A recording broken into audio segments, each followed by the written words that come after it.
the game.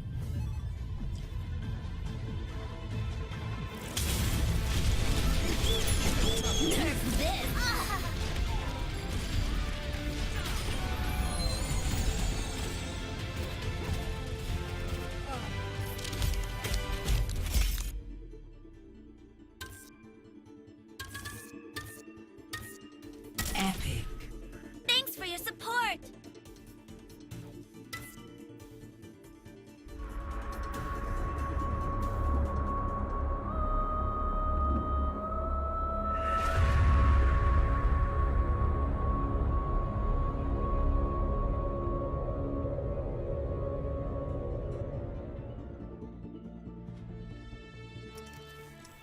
Hey YouTube, it's Brian A. Thomas. BT Plays back for another quick look. Today we're taking a look at one of my most anticipated games for over a year now, Overwatch. For those who don't follow gaming news or have been living under a rock, Overwatch is Blizzard's first new IP in over 17 years. It's a first-person hero shooter. It combines MOBA elements such as an ultimate ability and unlimited ammo with traditional arena shooter. It's a team-based 6 versus 6, class-based multiplayer online-only game, more traditionally compared to Team Fortress 2, where you can play and switch from any picked hero to another so long as you're at your base. Each hero has their own unique kit and ability and roles in the game. There's no unlocking of weapons or additional skills, save the character's ultimate ability, which is earned as the match goes on. Once you've used your ultimate ability, you start earning it back again, sort of like MOBAs. Weapons have unlimited ammo, so there's no need to find respawning ammo packs in the area like arena shooters. But there are health pickups around that scatter the map for the case your team doesn't have a healer or the healer isn't close enough to heal you up. Presently the game is in beta. It has 21 characters, with all 21 of those characters will be at launch. They don't plan on having any extras at launch time. There's 8 maps and 3 game modes as I record this on November 26th, 2015. There may be more maps and game modes by release, but we don't know for sure yet. The video in the background is provided by the Stress Test Weekend, of which there was only 3 of the 8 maps available, so we won't see a big variety during this particular video. It is a game that I've most wanted to play since it was announced at BlizzCon 2014. Indeed, it's one of the things I most wanted to period in the last year, beyond a better life for my kids and a job that will make enough for me to live on my own and provide better for everyone. Then Overwatch. Well, I guess I'm sure peace, love for mankind and all of that before Overwatch. But then Overwatch. You know what I mean. Anyhow, I signed up for the beta as soon as it was announced. The beta page didn't even say Overwatch yet. It was something like unannounced Blizzard game. And I jumped so soon. It checked a couple hours when it did say Overwatch and it still was checked. So those who've been following my channel here or on my Twitch may have noticed the Overwatch theming on both pages. I've kind of toned it down a little bit on the Twitch, but it's still got a very heavy Overwatch influence on the channel. The profile picture for here and on my Twitter has switched back and forth between Overwatch theme and my ugly mug off and on for the last year. Overwatch has been primarily hidden stories on my game blog, and it's been my obsession for a year now. So by the time the beta started, there were 7.5 million accounts that have applied for a beta. The beta started on October 27th, 2015, and just a little bit ahead of BlizzCon 2015. Right after that, there was the usual cries about how only content creators got in, or they were highly favored.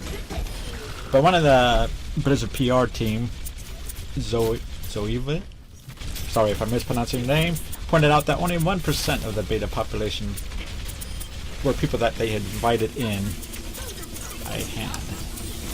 It was just pure salt for many of the fans who didn't get in. The odds were never in our favor. 7.5 million accounts, and many of those are probably Smurf accounts, people trying to improve their chances to get in. That left less than a 0.07% chance at best that we would get in on any given wave of the invites. Now those odds go slightly better as each wave, they move people in. but overall, you're less than 1%. Well less.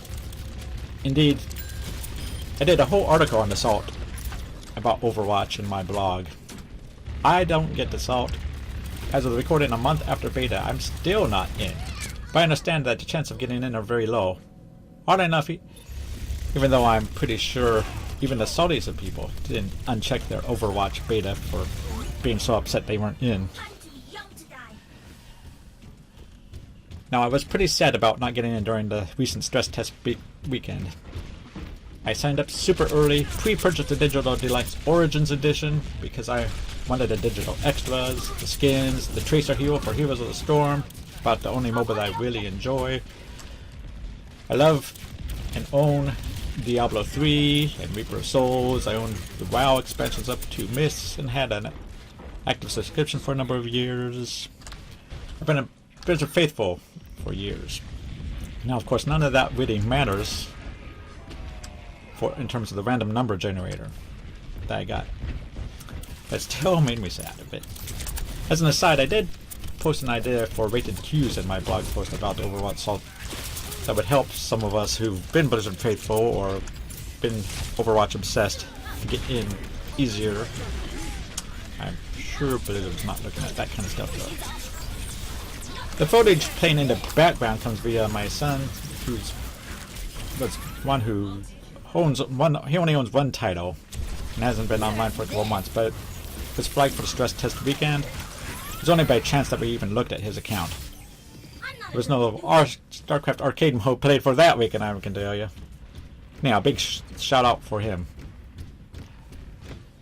So at BlizzCon 2015, Blizzard finally announced their business model for the game. Many people were hoping it would be free to play because they draw comparisons of it to Team Fortress 2, which has been free to play for a number of years, even though it wasn't originally free to play. It's been hugely successful as its free to play model. Plus, the last two titles from Blizzard, Hearthstone and Heroes of the Storm, have been both free to play, and many of us friends were hoping it'd be a buy once play forever title. Blizzard has said on many occasions they didn't want the heroes to be behind a paywall, which has led some to hope that for free to play. What Blizzard announced at BlizzCon that ended up being was that the PC base version would be $40. It would be $60 for the Digital Deluxe Origins Edition on PC, which would also be available on PS4 and Xbox One. And then there's a physical collector's edition that could just statue in some other physical extras plus all the digital extras for like 120 or so. This move once again sent a whole bunch of people up the wall and upset, especially those who wanted it to be free. And people were also upset that Blizzard didn't guarantee beta access with the pre-purchase. People have gotten used to the Founders Pack, which has become kind of the standard in the industry these days. You buy a Founders Pack, you get beta access. Now, as this is the business model I was kind of hoping for, I wasn't upset. There's some understandable concern about for how Blizzard will handle future heroes, future maps, and the like. Will they be paid DLC, where you have to pay for each hero for each map? Will they be an annual or biannual, every other year type expansion packs like Diablo 3? I'd hope that if they do charge for them, they would adopt an expansion model where they put out an expansion pack no more than once a year. You get like a few heroes, a few maps, and a small reasonable price for the expansion. Ideally though, I'm hoping that all future heroes and maps will be free, and that they just make up their extra money via the sale of cosmetic items. The fact that the base game is only $40 and that the deluxe version with skins and stuff is $60, I think it's pretty clear that there will be a cash shop in the game. That they will be selling skins for heroes. Hopefully they'll be making some maybe weapon skins. Look at CSGO and how much profit they've made off of weapon skins. People have data mined the game and shown that there's various types that you can spray paint around the maps. Right now you can only spray paint one, so maybe that'll probably be another cash shop item. However, those are parts of the business model aren't known yet, and Blizzard has stated several times that they themselves aren't sure what they're going to do in regards to future heroes and maps. They haven't really commented on the skins and like, probably because that part's pretty obvious that that's a cash shop item. I'm hoping just so long as if they do have a cash shop that you can earn skins and tags and whatever via in-shot game currency. The game is most often compared to Team Fortress 2, but aside from being a class-based shooter and a payload map, it's perhaps closer to Heroes of the Storm. There's another game out there in beta from High-Res Studios, makers of Smite, my second choice MOBA, called Paladins, that gets compared to Overwatch. When you watch a Paladin stream or anything, people say, is this like Overwatch? And I'll probably address the comparison between Overwatch and Paladins in a Paladins specific video. NDAs and other issues prevent me from going into details about Gigantic or Battleborn as those titles. When they get out to the public release, then we'll probably be able to do a comparison between each one of those and Overwatch. But those are other titles that often get mentioned in the same breath. Anyhow, the unlimited ammo and the ultimate ability makes it more like a MOBA shooter, but without the towers and minions and other elements that I generally consider but it was necessary to be a MOBA proper. Some people just say a MOBA is a multiplayer online battle arena, which clearly this game qualifies, but then even so does Call of Duty. But I personally think MOBA is more of a League of Legends, Dota 2, Smite, Heroes of the Storm, and games like that. But I'm going off topic again. Point more or less being think that the Team Fortress 2 comparison ends pretty quickly. They got their cartoony style and their class and team based, and the payload mode is more or less the same. But I think Overwatch has taken the best of that, the best of MOBAs, and the best of shooters, and mixed them up to have a very enjoyable game on its own merit. Based on what I've seen of the game in the stress test weekend, the game client is very stable. Indeed, from the stress test weekend, it looks like the servers are pretty stable too, handling all the players. I didn't see any slowdowns or crashes during the times that I've watched anything. There's a lot of infrastructure being tested during this stress test during the whole beta period, but overall the game seems very solid. Of course, Blizzard has one. Given that it's a Blizzard game, you'd expect it to have a high degree of polish. The only thing I've noticed is the Hanamura map at point B can be defended a little bit too easily.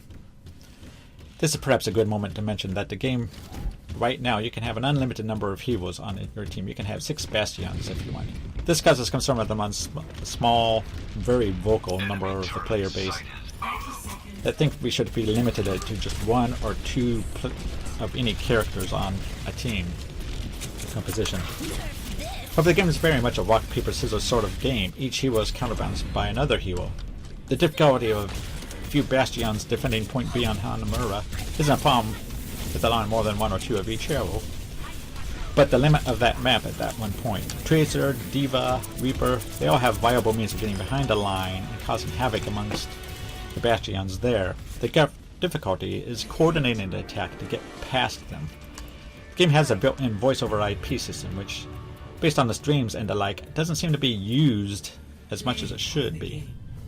Especially in situations like that where you really need to communicate with your teammates to say, we need to go up the left flank, I'll block, you Reaper in, back behind the line and start shooting them all. One of the things that people complain about, and it's one thing that I hope Blizzard doesn't change, it's the overall number of heroes per team.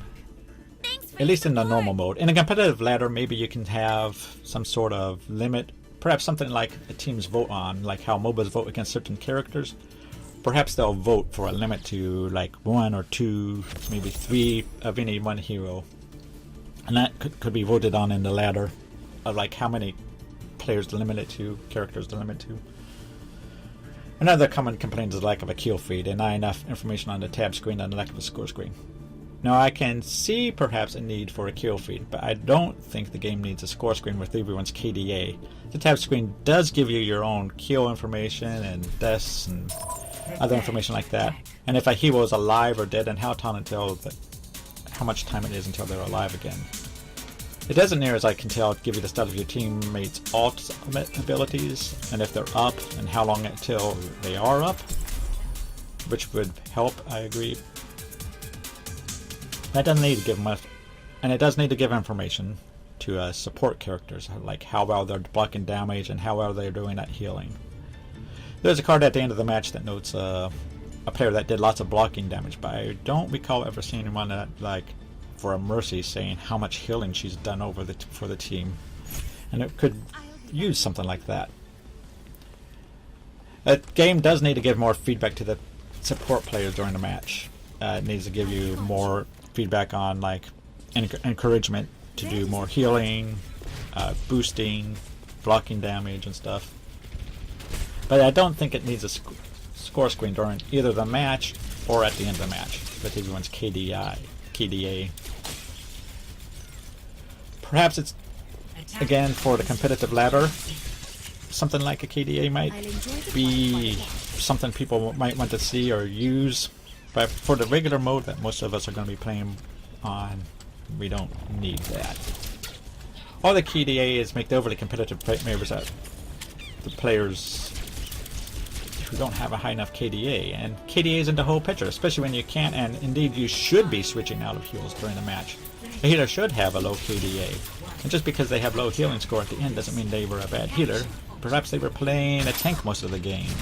It's hard to tell because with your switching abilities, the KDA is worthless. The KDA score screen does nothing to tell you how the player did. You have to pay attention to the match to know how the player is doing. If they're at least trying and not AFK, then that's all that should matter. Focus should be on team composition, not a player's skill or KDA. That requires communication, players' understanding of how a composition works against the opposing team's composition. The game doesn't need a KDA scoreboard, it just needs a better understanding of how the game works. Total Biscuit did a video, and I agree that the play of the game seems to focus on damage dealers, and that it should include a great support player as well. If you keep your time alive during a crucial team fight, it should be possible to be a contender for the play of the game. Overall, I've been enjoying watching lots of the streams, and the games seems to be a great deal of fun, and I'm looking forward to getting it in. Blizzard, please flag my account. Information down in the doobly-doo. But it's a great game. I'm looking forward to playing it. As soon as I I will be cranking out a lot more of these videos. But that'll be it for now. Until next time, I'll see you later. Gonna let you watch a little bit more of the video, and then I'll head out.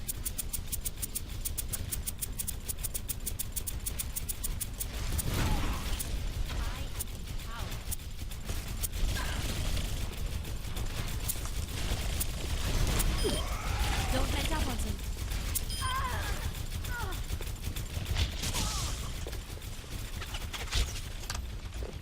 Bombs away. Maintaining connection. No one can hide from my Ready to do some damage.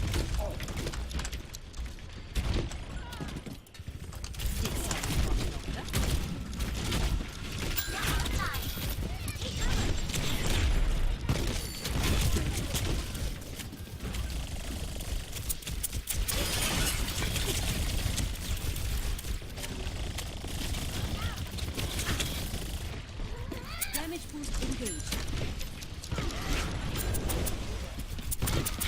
Under attack. I am taking care of you.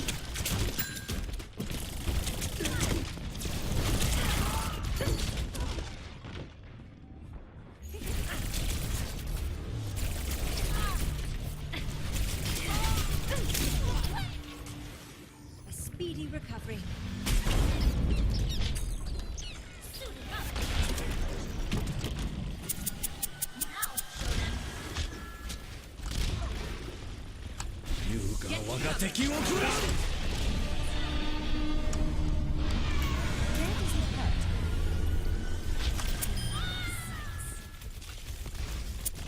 Get some off me.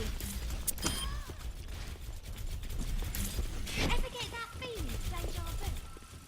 You are ready to do some damage.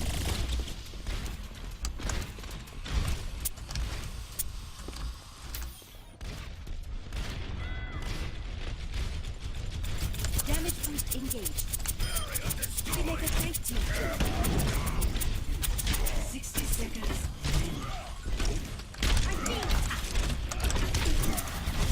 Powered up. Take cover.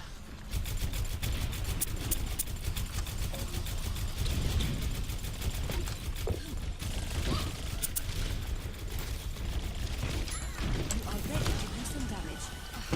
Music to my ears. The online. 30 seconds remaining. They're out of time. Attack! Engage.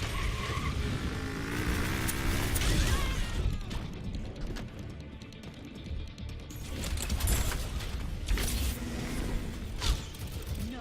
10 seconds remaining. Time's running out. Everyone attack. No one can hide from my sight. Overtime. Enemy teleporter destroyed. Heroes never die. Defeat.